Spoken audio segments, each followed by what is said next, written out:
नमस्कार साथियों, मैं रवि राजपूत दीक्षा क्लासेस के ऑनलाइन प्लेटफॉर्म में आपका हार्दिक स्वागत करता हूं। साथियों, कैसे हैं आप? मैं आशा करता हूं कि आप परीक्षा की बहुत अच्छी तरह से तैयारी कर रहे हैं। साथियों, आज मैं आपके सामने इंडियन हिस्ट्री का जो है पाठ्यक्रम के साथ, इंडियन हिस्ट्री के टॉपिक के साथ आपके सामने आया हूं और आज से हम इंडियन हिस्ट्री की पाठ्यक्रम को पढ़ना शुरू करेंगे। साथियों, मेरा ऐसा विश्वास है कि इस इंडियन हिस्ट्री की क्लास के अंदर हम प्राचीन काल, मध्यकाल और आधुनिक काल तीनों इतिहास के कालों का हम पूरा अच्छी तरह बारीकी से अध्ययन करेंगे, क्योंकि वर्तमान के अंदर फर्स्ट ग्रेड, सेकंड ग्रेड और थर्ड ग्रेड भर्तियां हैं, वो प्रक्रियाधीन है और आरएस की विज्ञप्ति जल्द ही आने वाली है। तो मेरा ये ऐसा मानना है कि हमारे द्वारा भारत का इतिहास इस तरह से पढ़ा जाए ताकि किसी भी परीक्षा के लिए हमें किसी अन्य जगह पर भारत का इतिहास नहीं पढ़ना पड़े। तो साथियों, आज हमारे आधुनिक भारत से हम शुरुआत करेंगे, क्योंकि परीक्षा का जो सबसे महत्वपूर्ण टॉपिक रहता है इतिहास के तीनों पार्ट में, तो आधुनिक काल का पार्ट जो है वो महत्वपूर्ण रहता है। आधुनिक काल के अंदर सबसे पहले हम शुरुआत करेंगे भारत का जो 1857 का विद्रोह है, उससे हम क्लास की शुरुआत करेंगे। तो साथियों, तैयार हैं? चलिए क्लास स्टार्ट करते हैं। सबसे पहले 1857 के विद्रोह के बारे में मैं आपको बताना चाहूंगा कि 1857 का जो विद्रोह है, भारत में अंग्रेजी शासन के खिलाफ लड़ा गया एक बहुत बड़ा विद्रोह माना जाता है। लेकिन 1857 का विद्रोह क्यों हुआ, उसके पीछे क्या कारण रहे और इतना बड़ा विद्रोह क्यों हुआ, उन सभी कारणों के बारे में हम सबसे पहले जानेंगे। तो उससे पहले हम इस 1857 के विद्रोह की जो प्रारूप प्रस्तावना है उसको जान लेते हैं। ठीक है साथियों, तो सबसे पहले मैं आपको बताना चाहूंगा कि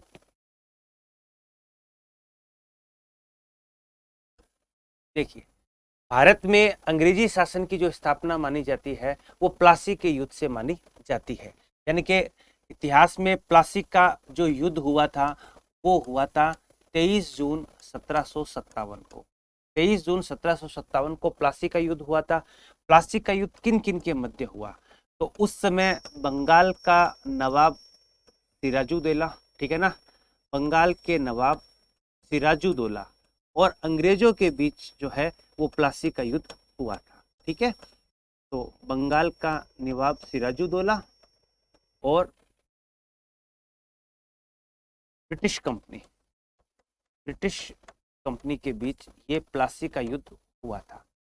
ठीक है, देखो साथियों, भारत में अंग्रेजों के आने का उद्देश्य था व्यापार करना। व्यापार करने के उद्देश्य से अंग्रेज भारत आए थे। यानी कि कह सकते हो कि सबसे पहले भारत आने वाला जो राजदूत था, ब्रिटिश राजदूत था, वो जॉन हॉकिंस को माना जाता है, जो 1608-9 में मुगल सम्राट जहांगीर के दरबार में उपस्थित हुआ था। ठीक है, व्यापार के तहत अंग्रेजों ने अपना पहला व्यापारिक कोठी का जो आरंभ है वो सूरत से किया था और उनके भारत आने का उद्देश्य सिर्फ व्यापार करना था। व्यापार के साथ साथ अंग्रेजों ने भारत के राजनीतिक, सामाजिक, आर्थिक सभी क्षेत्रों में हस्तक्षेप करना शुरू कर दिया। जब अंग्रेज भारत में आए व्यापार करने के लिए, तो उस समय भारत का जो सबसे बड़ा प्रांत था वो था बंगाल। ये भारत का सबसे बड़ा प्रांत और सबसे धनी प्रांत माना जाता है। ठीक है ना, तो ये बंगाल भारत का सबसे बड़ा बड़ा व सबसे धनी प्रांत माना जाता है। हमने सुना है कि प्राचीन काल के अंदर भारत को सोने की चिड़िया कहा जाता था। तो भारत को जो सोने की चिड़िया कहा जाता था वो बंगाल के उन्नत व्यापार के कारण कहा जाता था। तो भारत में सबसे बड़ा प्रांत था बंगाल और सबसे धनी प्रांत था बंगाल। तो अंग्रेजों को व्यापार करते समय ये इस बात का एहसास हुआ कि भारत की जो अतुल धन संपदा है वो बंगाल प्रांत के अंदर विद्यमान है। तो अंग्रेजों ने सबसे पहले बंगाल के ऊपर अधिकार करना शुरू किया, क्योंकि बंगाल भारत का राजनीतिक दृष्टि से, व्यापारिक दृष्टि से, आर्थिक दृष्टि से मुख्य केंद्र बिंदु था। उस समय बंगाल का जो नवाब था वो था सिराजुद्दौला। तो 23 जून 1757 को प्लासी का युद्ध बंगाल के नवाब सिराजुद्दौला और ब्रिटिश कंपनी के मध्य हुआ। ब्रिटिश कंपनी में इस युद्ध के अंदर जो सेनापति था उसका नाम था रॉबर्ट क्लाइव। रॉबर्ट क्लाइव ने ब्रिटिश सेना का नेतृत्व किया और बंगाल का नवाब सिराजुद्दौला था। इस युद्ध में साथियों अंग्रेजों की विजय होती है। यानी कि अंग्रेजों की इस युद्ध में विजय होती है। तो अंग्रेजों की जैसे ही इस युद्ध में विजय होती है तो बंगाल के ऊपर किसका अधिकार हो जाता है? अंग्रेजों का अधिकार हो जाता है। यानी कि भारत का जो केंद्र बिंदु व्यापारिक दृष्टि से, राजनीतिक दृष्टि से जो केंद्र बंगाल था उसके ऊपर किसका अधिकार हो जाता है? अंग्रेजों का अधिकार हो जाता है। अब अंग्रेजों के आने का उद्देश्य व्यापार करना था और उन्होंने बंगाल के ऊपर अधिकार करके भारत में अंग्रेजी शासन की स्थापना कर दी। यहां तक तो ठीक था। अब धीरे धीरे अंग्रेज क्या करते हैं, ब्रिटिश कंपनी क्या करती है कि भारत के राजनीतिक सामाजिक, आर्थिक, धार्मिक सभी क्षेत्रों के ऊपर हस्तक्षेप करना शुरू कर देती है। जब सभी क्षेत्रों के ऊपर हस्तक्षेप करना शुरू कर देती है, जो उससे प्रभावित वो जो वर्ग होते हैं, जैसे राजनीतिक क्षेत्र में प्रभुत्व स्थापित करती है कंपनी, तो शासक वर्ग उससे प्रभावित होता है, ठीक है ना। उसके बाद आर्थिक क्षेत्र में अगर कंपनी हस्तक्षेप करती है तो व्यापारिक वर्ग जो है और भारत के जो छोटे मोटे व्यापारी है वो उससे प्रभावित होते हैं। इसके अलावा धार्मिक क्षेत्र और सामाजिक क्षेत्र में जब कंपनी के द्वारा हस्तक्षेप किया जाता है तो आम जनता के ऊपर इफेक्ट पड़ता है। तो जब उन प्रभाव के कारण, ब्रिटिश शासन की गलत नीतियों के कारण भारतीय जनता का जो है असंतोष है वो अंग्रेजी शासन की तरफ बढ़ने लगता है। तो ठीक 1757 के प्लासी युद्ध के ठीक 100 वर्षों के बाद 1857 में अंग्रेजी शासन के खिलाफ एक बहुत बड़ा विद्रोह होता है, जिसे इतिहास में 1857 के विद्रोह के नाम से जाना जाता है।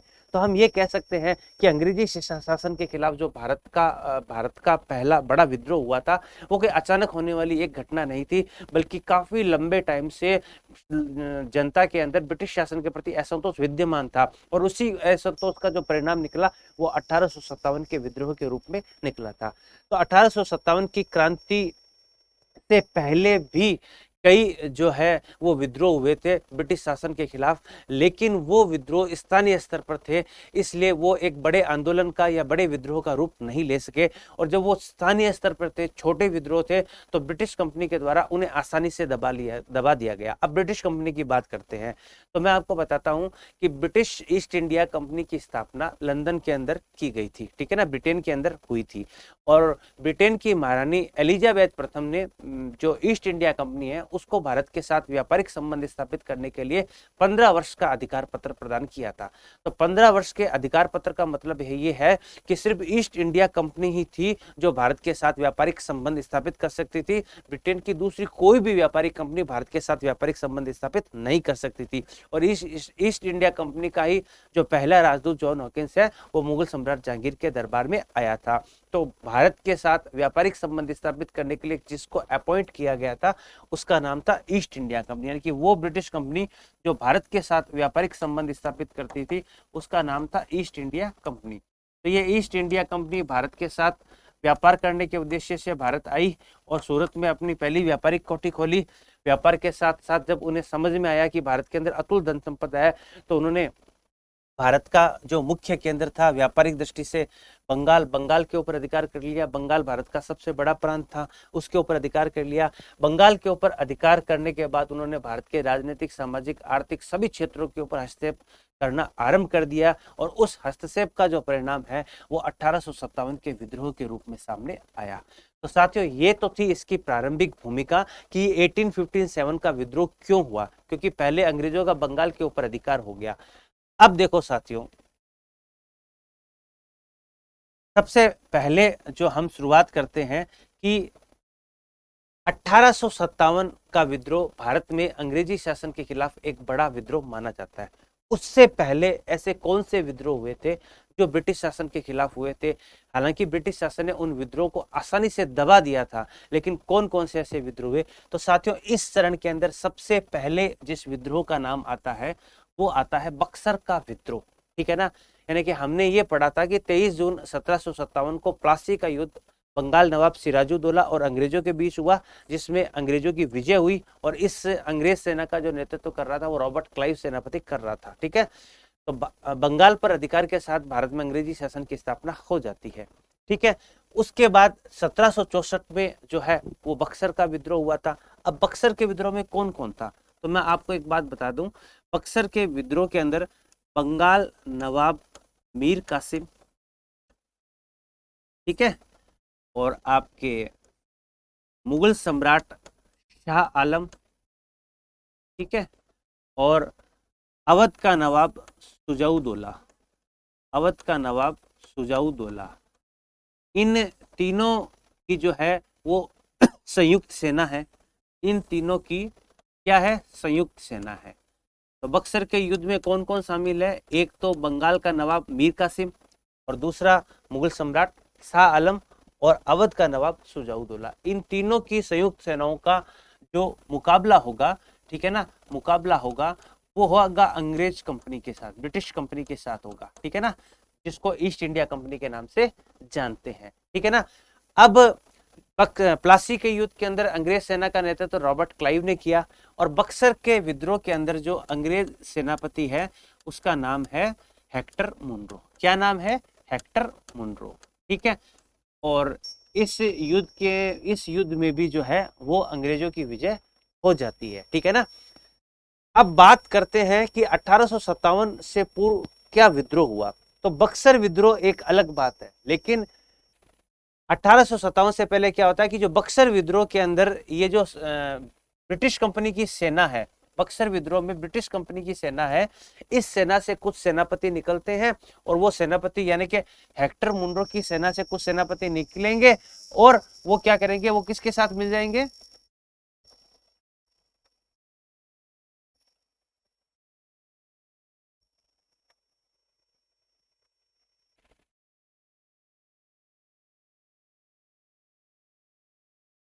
हाँ देखिए, बक्सर के विद्रोह में जो ब्रिटिश कंपनी की सेना है हेक्टर मुनरो के नेतृत्व में लड़ाई कर रही है, तो हेक्टर मुनरो की सेना से कुछ सेनापति निकलेंगे और मीर कासिम के साथ मिल जाएंगे।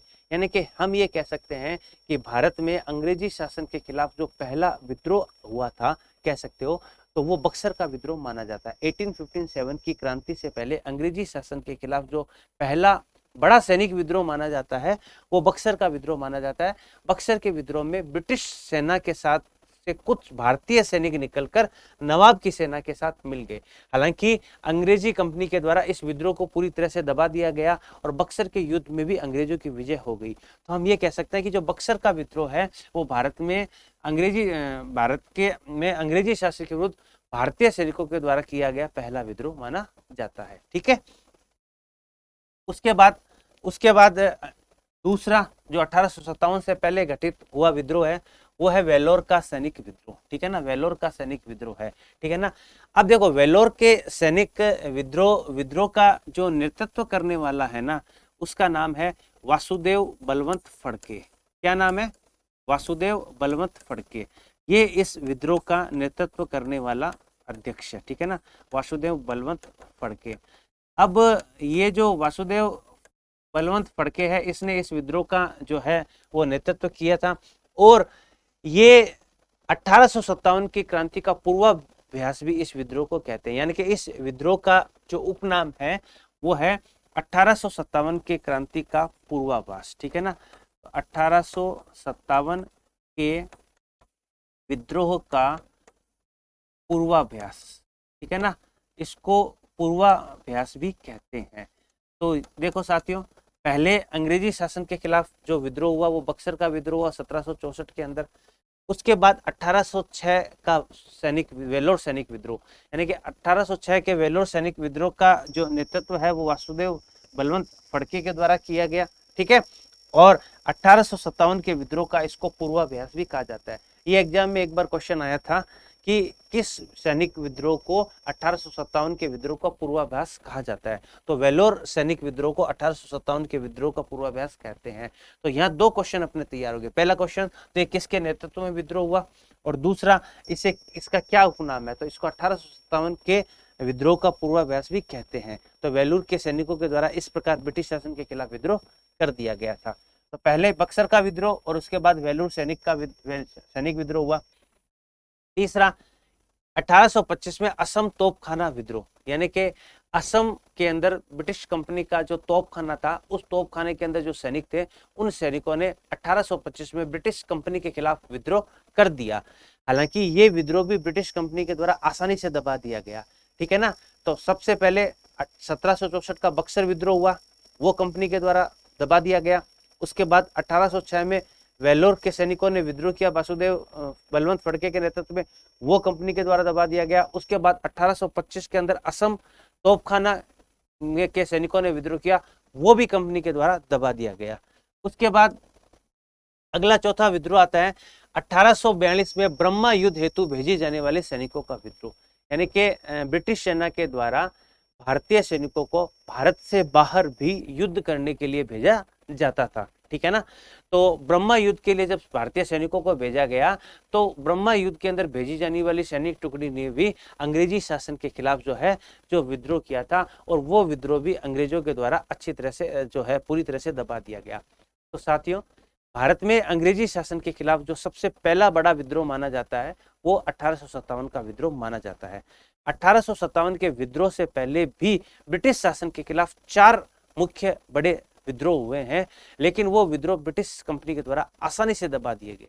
इसमें पहले विद्रोह के अंदर आता है 1764 का बक्सर विद्रोह, दूसरे नंबर पे आता है 1806 को वेलूर सैनिकों का विद्रोह, तीसरे नंबर पर आता है 1825 में असम तोपखाना के सैनिकों के द्वारा विद्रोह किया गया, और चौथा 1842 में ब्रह्मा भेजे जाने वाले सैनिकों के द्वारा विद्रोह कर दिया गया। तो ये चारों के चारों विद्रोह अंग्रेजी शासन के खिलाफ 1857 के विद्रोह से पहले किए गए विद्रोह थे।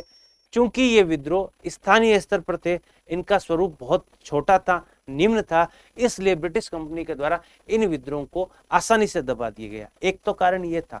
दूसरा कारण ये भी था कि ये पर्टिकुलर एक वर्ग के द्वारा किए गए विद्रोह थे, इसलिए ये जो विद्रोह है वो एक बड़े रूप के अंदर रूपांतरित नहीं हो पाए।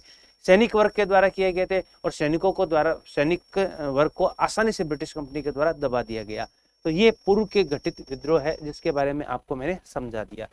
अब देखिए साथियों, अब 1857 के विद्रोह के क्या कारण रहे, यानी कि वो कौन से कारण रहे जिसके कारण भारत में अंग्रेजी शासन के खिलाफ इतना बड़ा विद्रोह हुआ, ठीक है ना। तो 1857 के कारणों के अंदर हम राजनीतिक कारण, प्रशासनिक कारण, धार्मिक कारण, सामाजिक कारण, आर्थिक कारण, सैनिक कारण, अलग अलग कारणों के बारे में हम जानेंगे कि क्यों भारत का शासक वर्ग ब्रिटिश शासन के खिलाफ हो गया, क्यों ब्रिटिश कंपनी में काम करने वाले भारतीय कर्मचारी ब्रिटिश कंपनी के विरुद्ध हो गए, क्यों भारत की जनता ब्रिटिश शासन के विरुद्ध हो गई, क्यों भारत का व्यापारिक वर्ग और किस कृषक वर्ग है वो ब्रिटिश शासन के विरुद्ध हो गया। यानी कि हम ये कह सकते हैं कि ब्रिटिश कंपनी ने अधिकार तो सिर्फ बंगाल के ऊपर किया था, लेकिन भारत का ऐसा कोई भी वर्ग, ऐसा कोई भी क्षेत्र नहीं था जिसको ब्रिटिश कंपनी ने प्रभावित नहीं किया हो या जो ब्रिटिश शासन के दुष्परिणाम का शिकार न हुआ हो। तो सभी वर्गों को प्रभावित किया, और जब सभी वर्ग प्रभावित हुए तो ये एक ज्वाला के रूप में उभरा जिसको 1857 का विद्रोह कहा जाता है। तो सबसे पहले साथियों हम बात करते हैं कि 1857 के राजनीतिक कारणों की हम बात करते हैं कि ऐसे कौन से राजनीतिक कारण रहे जिसके कारण 1857 की क्रांति आरंभ हुई। ठीक है साथियों, देखिए सबसे पहले लॉर्ड वेलेस्ली की सहायक संधि, ये आपके सामने जो इमेजेस है वो लॉर्ड वेलेस्ली की है। देखो लॉर्ड वेलेस्ली को भारत में सहायक संधि आरंभ करने का जनक माना जाता है, यानी कि भारत में सहायक संधि जिसके द्वारा आरंभ की गई थी उसका नाम था लॉर्ड वेलेस्ली, ठीक है ना। अब देखिए ये एक्चुअल में सहायक संधि थी क्या, सबसे पहले हम इस बात को जानने का प्रयास करते हैं।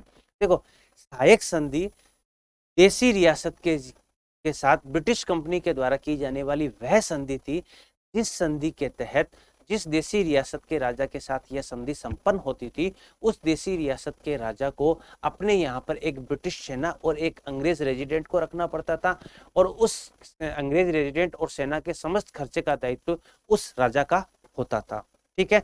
इसके बदले में ब्रिटिश कंपनी देसी रियासत के राजा को यह आश्वासन देती थी कि अगर उस राज्य के ऊपर किसी दूसरे बाहरी राज्य का आक्रमण होता है या उसके राज्य में किसी प्रकार का अगर आंतरिक विद्रोह होता है तो ब्रिटिश कंपनी के द्वारा उस राजा को सहायता प्रदान की जाएगी। एक्चुअल में ब्रिटिश कंपनी के द्वारा जो हमारे देसी रियासतों के साथ जितनी भी अधीनस्थ संधियां की गई थी उसका जो बेसिकली रीजन हमारे सामने आता है ना वो ये आता है कि जैसे 1707 में भारत में मुगल साम्राज्य का पतन हो गया। मुगल साम्राज्य का पतन होने के बाद क्या होता है कि जो मराठा जाति है और पिंडारी जाति है, यानी कि मराठा जाति जो महाराष्ट्र की लूटमार करने वाली जाति थी और पिंडारी जाति भी लूटमार करने वाली जाति थी, ये क्या करते हैं कि देसी रियासतों के ऊपर आक्रमण करना आरंभ कर देते हैं, ठीक है। देसी रियासतों में लूटमार करना आरंभ कर देते हैं। तो देसी रियासत के जो राजा हैं वो इन लूटमार से परेशान हो जाते हैं और वो मराठा और पिंडारी जाति के आक्रमण से अपने आप को बचा नहीं पा रहे हैं। तो अब उनको एक सपोर्ट की जरूरत रहती है जिस सपोर्ट के माध्यम से वो मराठा और पिंडारी जाति के आक्रमण से स्वयं को सुरक्षित कर सके। तो ब्रिटिश कंपनी से वो सहयोग लेकर एक संधि संपन्न करते हैं, और ब्रिटिश कंपनी के द्वारा इसलिए देसी रियासतों के साथ सहायक संधि संपन्न की जा रही है क्योंकि ब्रिटिश कंपनी खुद इन आक्रमणों से लगातार परेशान है। तो मराठा और पिंडारी जाति के आक्रमणों से सुरक्षित होने के लिए अंग्रेज और देसी रियासतों के मध्य संधियां संपन्न हुई जिसको अधीनस्थ संधि के नाम से जाना जाता है। इस अधीनस्थ संधियों के अंदर पहली जो संधि हुई थी वो हुई थी सहायक संधि। सहायक संधि क्या थी ये मैंने आपको बता दिया। सहायक संधि, सबसे पहले हम ये बात करें कि सहायक संधि किस किस के मध्य हुई है, तो ये हुई है देखो ब्रिटिश कंपनी, क्योंकि भारत के साथ व्यापारिक संबंध कौन स्थापित कर रही थी, east India company, British company और देसी रियासत, देसी रियासत के बीच में, देसी रियासत के राजा के बीच में सहायक संधि संपन्न हुई है। और सहायक संधि का जनक कौन है, लॉर्ड वेलेस्ली, ठीक है ना। तो ये संधि जो संपन्न हुई है वो ब्रिटिश कंपनी और देसी रियासत के राजा के साथ संपन्न हुई है। और सहायक संधि थी क्या, सहायक संधि की दो शर्तें थी मुख्य रूप से। पहली शर्त तो ये थी कि अंग्रेजी सेना और ब्रिटिश रेजिडेंट, देसी जिस जिस रियासत ने ब्रिटिश कंपनी के साथ संधि की है उस रियासत के यहाँ एक अंग्रेज सेना और एक अंग्रेज रेजिडेंट विद्यमान रहेगा, जिसके समस्त खर्चे का उत्तरदायित्व तो उस देसी रियासत के राजा का होगा। तो देखो कितना ज्यादा दिमाग था अंग्रेजों के अंदर, वो भारत में आ गए व्यापार करने के लिए और ब्रिटिश सेना भारत में विद्यमान रहेगी लेकिन भारतीय खर्चे पे विद्यमान रहेगी, यानी कि ब्रिटिश कंपनी के द्वारा उस सैन्य खर्चे, सेना के खर्चों पर किसी प्रकार का कोई भी व्यय नहीं किया जाएगा। और उसके बदले में ब्रिटिश कंपनी ने क्या आश्वासन दिया कि उस रियासत के ऊपर अगर कोई बाहरी राज्य आक्रमण करता है या उस रियासत के अंदर कोई अगर आंतरिक विद्रोह हो जाता है तो ब्रिटिश कंपनी के द्वारा उसको सहयोग प्रदान किया जाएगा। ये थी सहायक संधि। अब ये सहायक संधि सबसे पहले भारत की किस रियासत के साथ हुई है, सर्वप्रथम अगर हम बात करें तो देखो साथियों, सबसे पहले भारत की हैदराबाद रियासत के साथ यह संधि संपन्न हुई है। हैदराबाद रियासत के साथ यह संधि संपन्न हुई है 1791 ईस्वी, ठीक है ना। 1791 ईस्वी में हैदराबाद रियासत के साथ यह संधि संपन्न हुई है। और जिस समय हैदराबाद रियासत के साथ यह संधि संपन्न हुई उस समय हैदराबाद के निजाम का नाम है वो है अली प्रथम, यानी कि भारत में सहायक संधि स्वीकार करने वाली जो पहली रियासत थी वो हैदराबाद रियासत थी। हैदराबाद के रियासत के निजाम अली प्रथम के साथ 1791 में लॉर्ड वेलेस्ली के द्वारा सहायक संधि संपन्न की गई। उसके बाद भारत की जो अन्य रियासतें हैं, अवध है, तंजौर है, मैसूर है, कर्नाटक, उन सभी रियासतों ने अंग्रेजों के साथ जो है वो सहायक संधि को स्वीकार कर लिया था।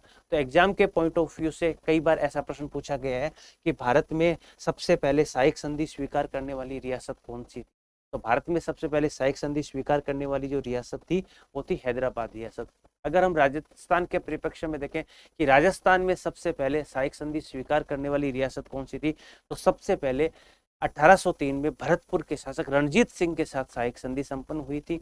और विस्तृत और रक्षात्मक रूप से अलवर रियासत के बख्तावर सिंह के साथ ये संधि संपन्न हुई।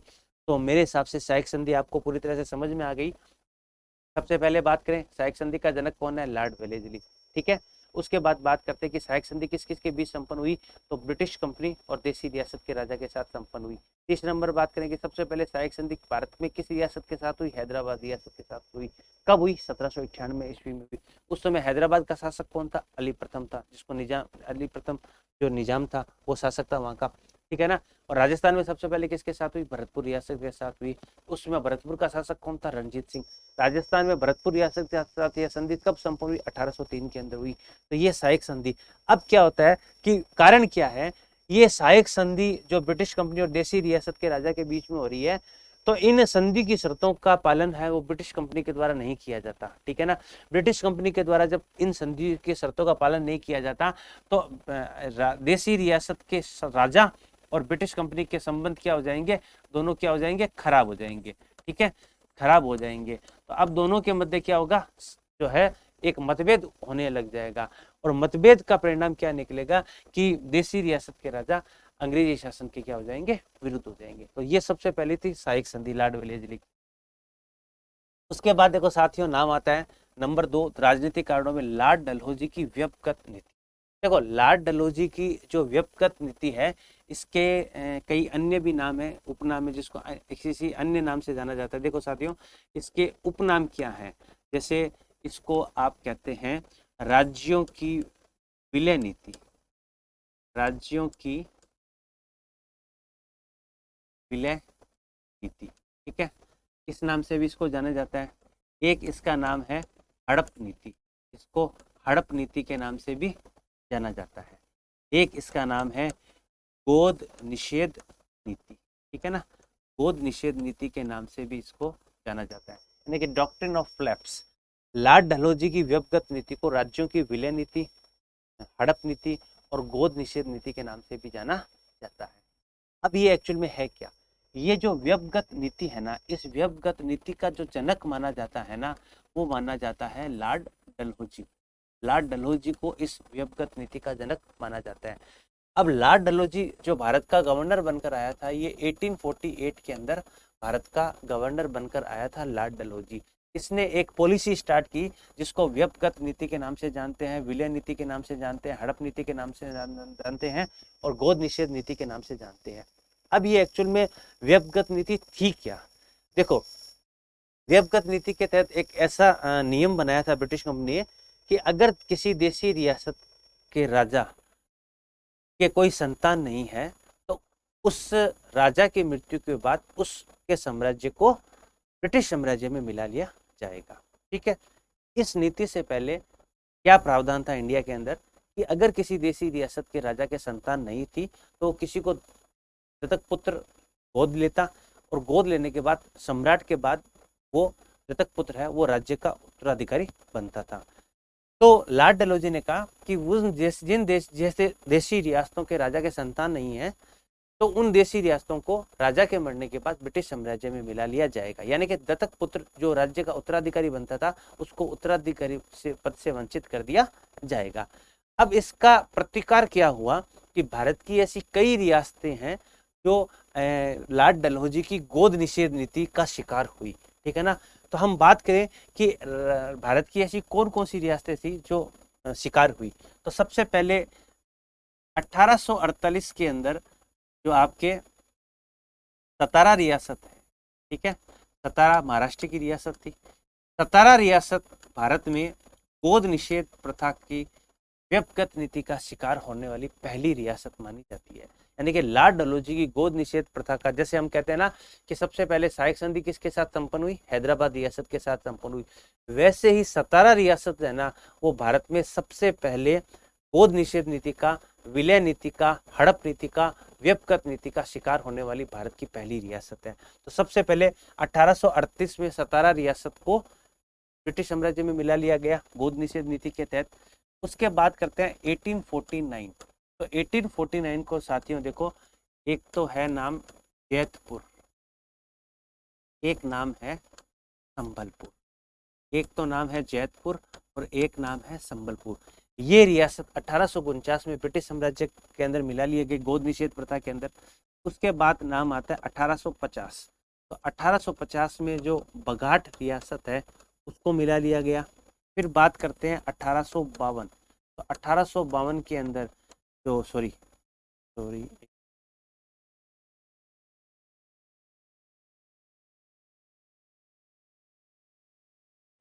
1852 के अंदर जो उदयपुर रियासत है, उदयपुर रियासत है उसको मिला लिया गया। ठीक है, तो एक उदयपुर है, नोट उदयपुर, ध्यान रखना, उदयपुर रियासत को मिला लिया गया। उसके बाद 1853 के अंदर झांसी रानी लक्ष्मीबाई से संबंधित झांसी को गोद निषेध नीति का शिकार बना दिया गया। और बात करें तो 1854 के अंदर, 1854 के अंदर जो नागपुर रियासत है वो गोद निषेध नीति का शिकार हो गई। ठीक है ना, गोद निषेध नीति का क्या हो गई, शिकार हो गई। ठीक है, तो अब हम बात करें तो मैं आपको बताना चाहता हूँ, दोबारा बता देता हूँ कि भारत की वो रियासतें जो लॉर्ड डलहौजी की गोद निषेध नीति का शिकार हुई उसमें सबसे पहले है सतारा रियासत जो 1848 को गोद निषेध नीति का शिकार हो गई। ये भारत की पहली रियासत है। उसके बाद 1849 के अंदर जो रियासत शिकार हुई उस रियासत का नाम है जैतपुर और संबलपुर। 1849 के अंदर 1850 में बघाट रियासत गोद निषेध नीति का शिकार हुई। 1852 में उदयपुर रियासत इसका शिकार हुई।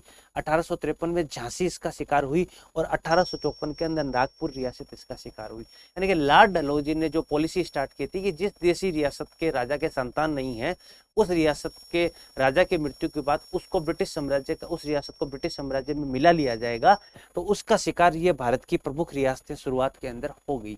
अब क्या होगा, विद्रोह कैसे हुआ, इस राजाओं के जो आश्रित थे, उनकी जो पत्नी थे और उनके जो दत्तक पुत्र थे, उनका साम्राज्य उनके हाथ से छिन गया।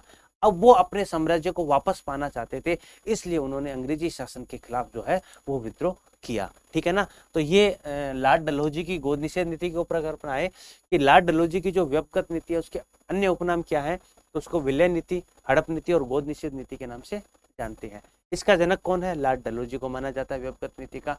ये भारत का गवर्नर कब बना? 1848 के अंदर बना।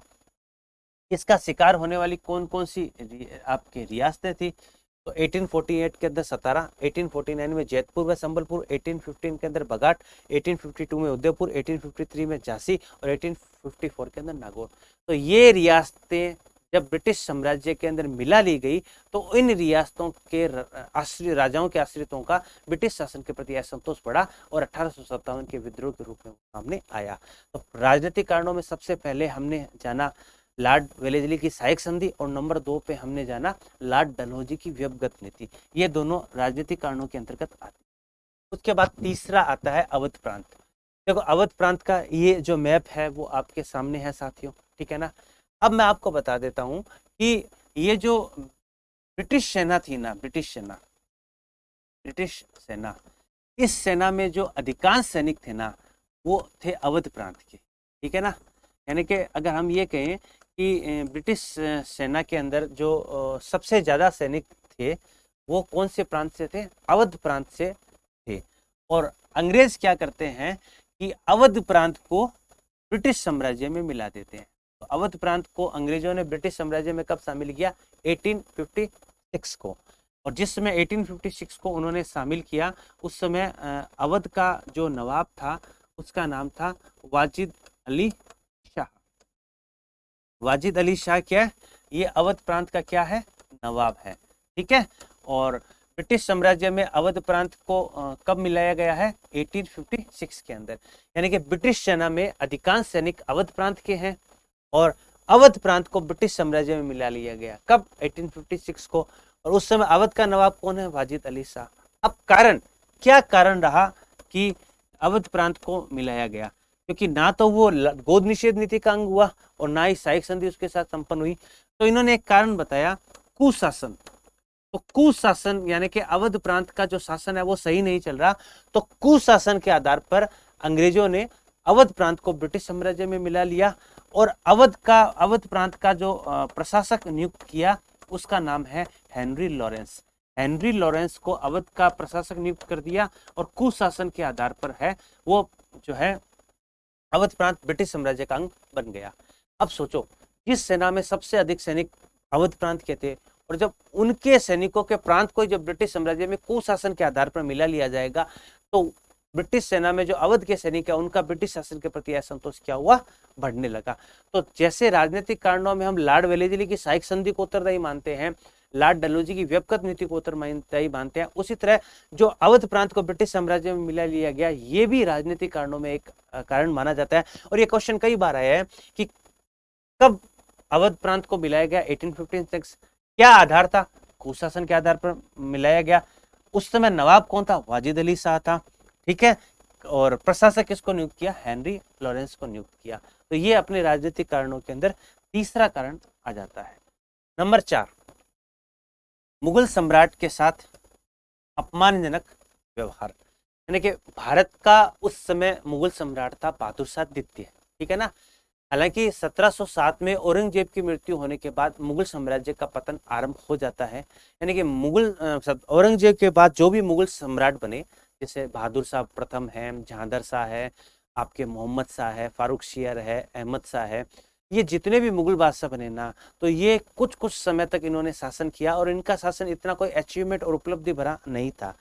भारत का जो अंतिम सम्राट है वो मुगल सम्राट बहादुर शाह द्वितीय को माना जाता है और अंग्रेजों ने इनके साथ अपमानजनक व्यवहार किया। अपमानजनक व्यवहार क्या किया गया कि सबसे पहले तो कह सकते हो कि इनकी जो सम्राट की जो उपाधि है वो छीन ली गई, ठीक है ना। सिक्कों पर मुगल सम्राट का नाम अंकित करना बंद कर दिया गया, मुगल सम्राट की पेंशन को जब्त कर दिया गया और मुगल सम्राट को लाल किला छोड़कर कुतुब मीनार में रहने के आदेश दे दिए गए।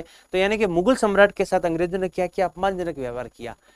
अब ये बात सही है कि उन्होंने अंग्रेजों ने मुगल सम्राट से अपमानजनक व्यवहार किया, लेकिन ये भी सत्य था कि वो भारत का मुगल सम्राट था, यानी कि भारत में उस समय कह सकते हो कि मुगलों का अधिकार था। तो जनता का मुगल सम्राट के प्रति एक सम्मान था, ठीक है ना। तो उनके सम्मान को क्या पहुंची, ठेस पहुंची कि हमारा जो लीडर है, हमारा जो राजा है, उसके खिलाफ, अंग्रेजी शासन के खिलाफ किया जा रहा है, उसको सम्मान के अंदर क्या हो रही है, कमी हो रही है। तो मुगल सम्राट के साथ जो अपमानजनक व्यवहार किया ना, वो भी राजनीतिक कारणों में एक मुख्य माना जाता है। और मुगल सम्राट था बहादुर शाह द्वितीय। बहादुर शाह द्वितीय के साथ इन्होंने क्या किया, अपमानजनक व्यवहार किया। अपमानजनक व्यवहार के अंदर मैंने आपको बता दिए कि सिक्कों के ऊपर मुगल सम्राट का नाम अंकित नहीं होता था, सम्राट की उपाधि को छीन लिया गया, उसकी पेंशन को जब्त कर दिया गया, उसे लाल किला छोड़कर कुतुब मीनार में रहने के आदेश दे दिए गए। तो ये अपमानजनक व्यवहार भी राजनीतिक कारणों में एक मुख्य कारण माना जाता है। अंतिम कारण राजनीतिक कारणों के अंतर्गत आता है कि पेशवा की पेंशन। पेशवा यानी कि पेशवा के अंदर सीधा नाम आता है नाना साहब पेशवा का नाम आता है, ठीक है। अब ये नाना साहब पेशवा थे कौन, तो नाना साहब पेशवा जो थे वो बाजीराव द्वितीय के दत्तक पुत्र थे। किसके पुत्र थे, बाजीराव द्वितीय। बाजीराव द्वितीय के क्या थे, दत्तक पुत्र थे। अब दत्तक पुत्र थे तो मैंने आपको पहले बताया था कि गोद निषेध प्रथा के तहत जो है वो रियासतों को ब्रिटिश साम्राज्य में मिला लिया गया। तो दत्तक पुत्र जो है, इनकी जो नाना साहब पेशवा की जो पेंशन है ना, इस पेंशन को अंग्रेजों ने क्या कर दिया, जब्त कर दिया। और नाना साहब पेशवा का जो एरिया था वो था कानपुर, यानी कि कानपुर से ये जो है कर रहे थे, ठीक है ना। तो इनकी जब पेंशन जब्त कर दी गई तो इनका ब्रिटिश शासन के प्रति असंतोष बढ़ा। इसके अलावा तंजौर व कर्नाटक के जो नवाब हैं, इनकी उपाधियों को भी छीन लिया गया। तो हम ये कह सकते हैं कि राजनीतिक कारणों के अंदर हम 5 कारणों को पढ़ते हैं जिनके कारण ब्रिटिश शासन के प्रति जो असंतोष है वो बढ़ा। तो ये हमारा टॉपिक था कि राजनीतिक कारण, यानी कि 1857 की क्रांति में शासक वर्ग का ब्रिटिश शासन के प्रति असंतोष क्यों बढ़ा। तो उसके अंदर राजनीतिक कारणों में सबसे पहले था लॉर्ड वेलेस्ली की सहायक संधि, यानी कि भारत में सहायक संधि का जनक है लॉर्ड वेलेस्ली, जिसने सहायक संधि प्रथा को आरंभ किया। भारत में सबसे पहले जो सहायक संधि संपन्न हुई वो हैदराबाद के निजाम अली प्रथम के साथ संपन्न हुई, 1798 ईस्वी में संपन्न हुई। और राजस्थान के अंदर सबसे पहले जो सहायक संधि संपन्न हुई वो भरतपुर के शासक रणजीत सिंह के साथ 1803 में संपन्न हुई। सहायक संधि क्या थी, सहायक संधि की शर्तों के बारे में मैंने आपको बता दिया। सहायक संधि की शर्तों का पालन जब ब्रिटिश कंपनी के द्वारा नहीं किया गया तो शासक वर्ग का ब्रिटिश कंपनी के प्रति असंतोष क्या हुआ, बढ़ गया। उसके बाद दूसरा राजनीतिक कारणों में जो हमने लॉर्ड डलहौजी की व्यक्तिगत नीति को रखा, यानी कि लॉर्ड डलहौजी 1858 के अंदर भारत का गवर्नर बनकर आया और उसने जिस नीति को शुरू किया जिसको व्यक्तिगत नीति, राज्यों की विलय नीति, हड़प नीति और आपके गोद निषेध नीति के नाम से जाना जाता है। इस जो नीति के तहत क्या हुआ, वैदेशी रियासत का राजा जिसके संतान नहीं थी, उसकी मृत्यु के बाद उसके साम्राज्य को ब्रिटिश साम्राज्य में मिला लिया जाता था, जिसका शिकार सबसे पहले भारत की 17 रियासत हुई 1848 के अंदर। उसके बाद जयपुर और संबलपुर 1849 के अंदर, 1850 के अंदर बघाट, 1852 में उदयपुर, 1853 के अंदर झांसी और 1854 के अंदर नागपुर। जब इन रियासतों को ब्रिटिश साम्राज्य में मिला लिया गया तो इन रियासतों के राजाओं के जो आश्रित हैं, पत्नी हैं और बच्चे हैं, उनका ब्रिटिश शासन के प्रति असंतोष बढ़ा।